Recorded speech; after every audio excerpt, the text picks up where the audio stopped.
Mara Ellis knew the look of death before it arrived.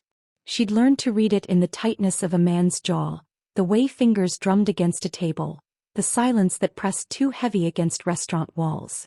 Tonight, every instinct she possessed screamed that something terrible was about to unfold inside Vesper House, and the man sitting at table 9 had no idea he was already a ghost.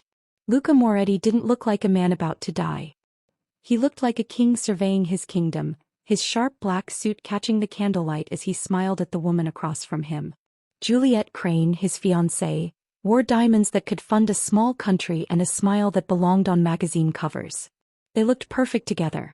They looked in love. But Mara had learned something about Juliette Crane exactly 7 days ago, something that turned her blood to ice every time she remembered it. She'd been in the restroom hidden inside a stall when Juliette walked in talking on her phone. The words had burned themselves into Mara's memory like a brand. He thinks tonight is a celebration. Instead he walks into my evidence. The Moretti empire dies with him. The bathroom door had closed and Mara had stood there shaking, knowing she'd just heard a death sentence being pronounced. Now she moved through the dining room with a tray balanced on her palm, her eyes catching details that didn't belong. 3 men sat at separate corners of the restaurant, all of them pretending to eat but never actually lifting forks to their mouths. The security cameras had been repositioned since her shift started, angled toward table 9 like hungry predators. The kitchen staff included 2 faces she'd never seen before, men who moved with military precision instead of chef's chaos. The maitre d' kept glancing toward the bar where a woman in a business suit nursed a drink she never touched. This was a trap. An elaborate, carefully constructed trap. And Luca Moretti was walking into it with his guard down because the woman he trusted had designed every detail of his destruction. Mara approached table 9 with Luca's whiskey, her heart hammering so hard she thought everyone in the restaurant must hear it. She was a waitress. A nobody. She had no business involving herself in whatever game these people played. Her brother needed her alive and employed, not dead in an alley because she couldn't mind her own business. But her hand was already moving, slipping the folded receipt under Luca's fingers as she set down his glass. "Read this. Now." Her voice came out steady, though her entire body trembled. Luca's eyes flicked up to her face. They were dark and cold and saw too much. For a moment she thought he might ignore her, might crumple the paper without looking. Then his fingers moved with casual grace, unfolding the receipt beneath the table's edge. 6 words. That's all she'd written. 6 words that would either save his life or end hers. Asterisk, your fiancé set a trap. Leave now. Asterisk. Something changed in Luca's face. Not panic. Not fear. Something far more dangerous. The predator behind the civilized mask woke up and looked around the room with new eyes. He saw what Mara had seen. The false diners. The cameras. The staff who didn't belong. His gaze returned to Juliette, who was laughing at something, her performance flawless. He wiped his mouth with his napkin, movements smooth and unhurried. He stood. He smiled at Juliette like nothing had changed. "I need to take a call. Business. You know how it is." He walked toward the kitchen, not the door. Within 30 seconds, everything exploded. Men Mara hadn't even noticed suddenly had weapons in their hands. The false diners were pulling badges from their jackets. Federal agents. The doors burst open and more agents poured in, shouting commands that turned the elegant restaurant into chaos. And Juliette was screaming, her performance shifting seamlessly to terrified victim, her hands raised as though she needed protection from the very rage she had orchestrated.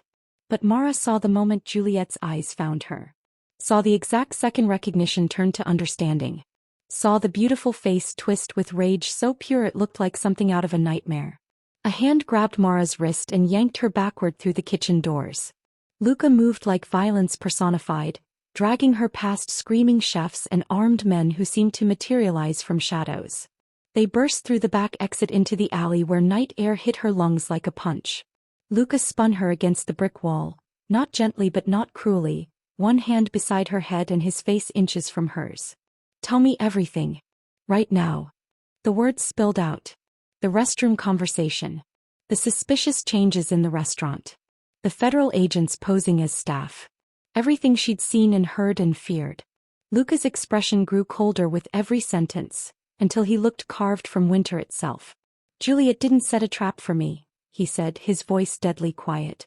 She set one for my entire organization. I was the bait. My men were the real target. A mass arrest was seconds away. His jaw clenched. You didn't just save my life. You saved my empire. A red dot appeared on Mara's chest. A tiny circle of light that meant death had found her anyway. The laser sight tracked upward toward her heart, and Mara's brain screamed that she should move, but her body refused to listen because this was how her story ended. Shot in an alley for trying to do the right thing. Luca's body slammed into hers, tackling her behind a parked car as the gunshot cracked through the night. The bullet sparked off brick where her head had been. Mara's ears rang and her vision swam, and Luca's weight pressed her against cold concrete while more shots rang out, each one hunting for her life. They're not shooting at me, Luca said into her ear. They're shooting at you. Juliette's backup plan. If I survive the raid, kill the witness who warned me. Another bullet punched through the car's window above their heads. Glass rained down. Mara realized with crystalline clarity that her life as she knew it was over. She was either going to die tonight or become the most hunted civilian in the city. There was no third option. No going back to her apartment and her brother and her normal life. That life had ended the moment she slipped Luca Moretti a warning. Can you run? Luca asked. I don't have a choice. His smile was sharp as broken glass. Good answer. Stay low and follow me. They ran. Hey, if you're still watching, thank you. I'm really trying to hit 1,000 subscribers before Christmas. It would mean so much to me, and honestly my whole family is cheering me on. Your one click could make this dream real. Please subscribe. It would truly mean the world. The safe house was nothing like Mara expected. She'd imagined something from movies, all leather and dark wood and men in suits playing cards. Instead it looked like a tech startup, all clean lines and computer screens and people working with focused intensity. Luca's inner circle gathered in a conference room that had windows overlooking the city and security that probably cost more than Mara would make in her lifetime. A man named Marco, who moved like a weapon wearing human skin, pulled up files on Juliette Crane that made Mara's stomach turn. The real story emerged piece by poisoned piece, each revelation worse than the last. Juliette wasn't working with the federal agents. He was using them. Her real alliance was with the Romano Syndicate, a criminal organization Luca had nearly destroyed years ago. But the darkest truth came last, delivered in Marco's flat voice while security footage played on the screens. Juliette Crane is the biological daughter of Victor Romano. She was placed in Luca's path 5 years ago. Every moment was calculated. Every smile was acting. She was a sleeper agent from the start, raised and trained to seduce, infiltrate and destroy the Moretti organization from within. Mara watched Luca's face. He didn't flinch. Didn't react. But something behind his eyes went very still and very cold, like watching a lake freeze over in fast motion. She almost succeeded, Marco continued. If not for Miss Ellis, we'd be scattered across federal holding cells right now and the Romano Syndicate would own this city by morning. All eyes turned to Mara. She felt pinned by their attention, examined like something under a microscope. These were dangerous men. Men who solved problems with violence. And she was a problem they didn't know what to do with. Luca spoke first. You walk away. New identity. New state. New life. No one finds you. My organization handles the details and you disappear like you never existed. It was generous. It was safe. It was exactly what any sane person would accept. Mara opened her mouth to say yes and different words came out. No. Luca's eyebrow lifted. No. My brother has medical bills that would bury a normal person. He needs me. And Juliette already knows I helped you. She'll paint me as your accomplice, frame me as part of your organization, destroy my brother's life to punish me. Running just means hoping she forgets about me. Mara straightened her spine. I won't hope. I'll finish what she started. Properly. The room went quiet. Marco looked impressed. Another man, older with scars on his knuckles, smiled like he'd just watched something unexpected and delightful. Luca studied her for a long moment. You're braver than my entire security team. And possibly insane. But I don't waste assets. He glanced at Marco. Keep her close. Train her if she needs it. She's got instincts worth more than expensive equipment. Mara realized she'd just enlisted in a war she barely understood. But the alternative was running forever or dying fast, and neither option appealed to her. One condition, she said, and every man in the room looked at her like she'd grown a second head. People didn't give Luca Moretti conditions. My brother stays protected. Whatever happens to me, nothing touches him. Done, Luca said without hesitation. Your brother gets protection and his medical bills disappear. You have my word, and in this business that's worth more than any contract. That's when Juliette struck back. The news broke at dawn. Video footage of Juliette crying to cameras, her makeup perfect, her voice breaking at exactly the right moments. She painted herself as a hostage, claimed Luca had been abusive, showed edited recordings that made him sound like a monster. And then she dropped Mara's name like a bomb. The other woman helped him escape justice. A waitress named Mara Ellis. She's been working with the Moretti organization for months, helping them evade federal investigation. She's not innocent. She's an accomplice. Mara watched herself become a headline villain. Her photo appeared on news sites alongside Luca's, both of them labeled dangerous criminals. Her phone exploded with messages from people she barely knew, some supportive but most accusing. Her brother called, terrified and confused. The media painted Juliette as a brave survivor and Mara as the woman who'd helped a crime boss escape the law. She's good, Marco admitted, watching the coverage with professional appreciation. She's rewriting the entire narrative and there's nothing we can do about it without showing our hand. But Luca was gathering ammunition. Unedited recordings. Financial documents. Surveillance footage. Proof that Juliette had been embedded in organized crime long before meeting him. Proof of her real identity. Proof of her betrayals. All they needed was a location. One chance to turn her own weapons against her. Mara found it. She'd been reviewing transcripts of Juliette's phone conversations when a phrase caught her attention. The white room with angel wings. Juliette had used it 3 times in different calls. Sounded like poetry but felt like code. Mara pulled up hotel databases, searched for penthouses with specific decor, cross-referenced with properties frequented by federal informants. The Celestia Hotel. Penthouse suite. White walls and decorative wings over the bed. A location used to debrief high-value witnesses. That's where she is, Mara said, pointing at the screen. That's her safe room. Luca looked at her like she'd just performed magic. You found that from one phrase? I'm good at noticing things people think don't matter. I'm starting to understand that. He turned to his team. We move tonight. And this time we bring evidence that destroys her completely. The Celestia Hotel penthouse was decorated exactly as Mara had described. White walls. White furniture. Decorative angel wings mounted above a bed that probably cost more than a car.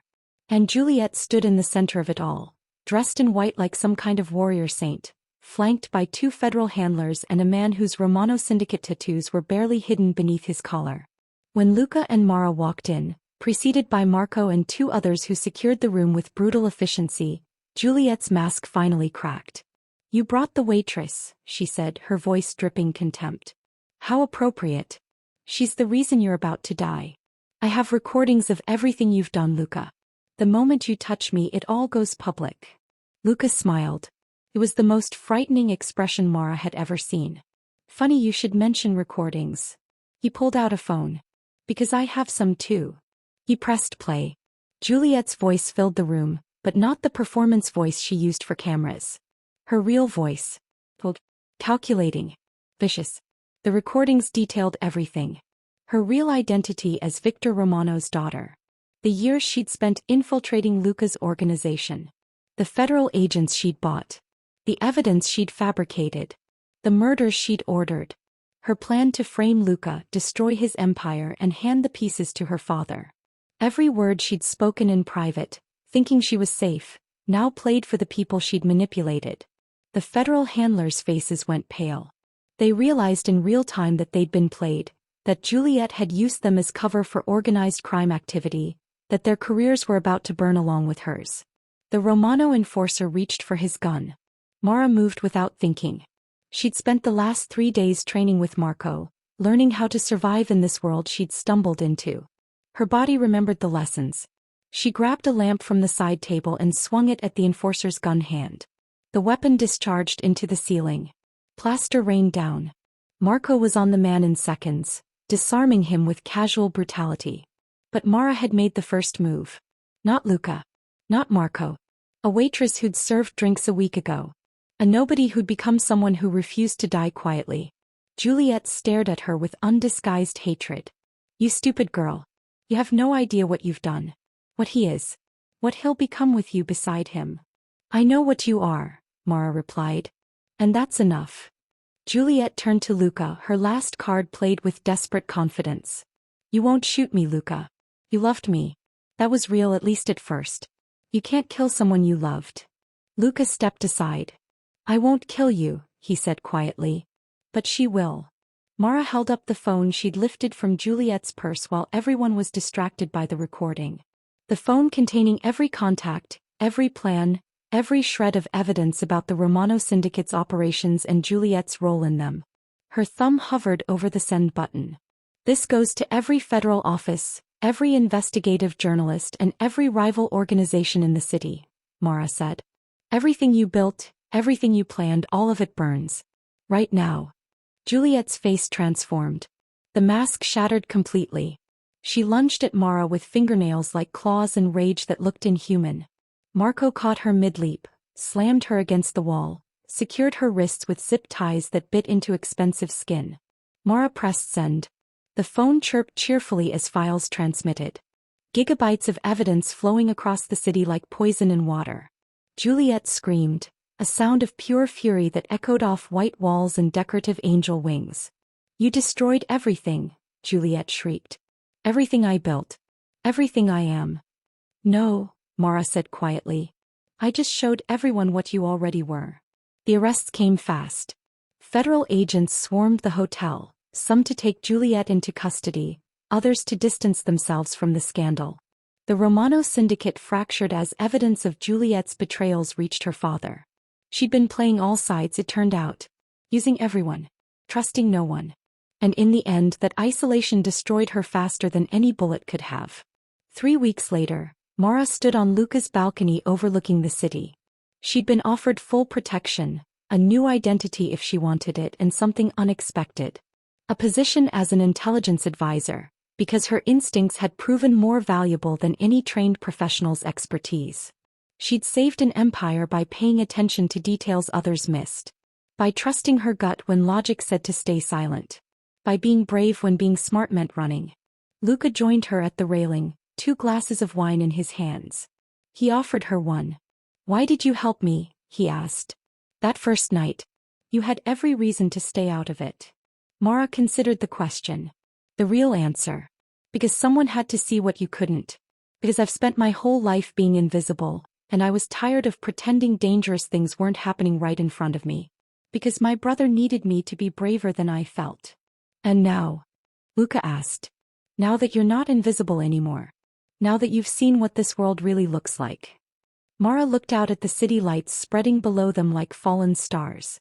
Beautiful and dangerous and full of secrets. She thought about going back to carrying plates and pretending not to notice things. She thought about the person she'd been before she slipped a note to a man who was supposed to be a monster. He couldn't be that person anymore.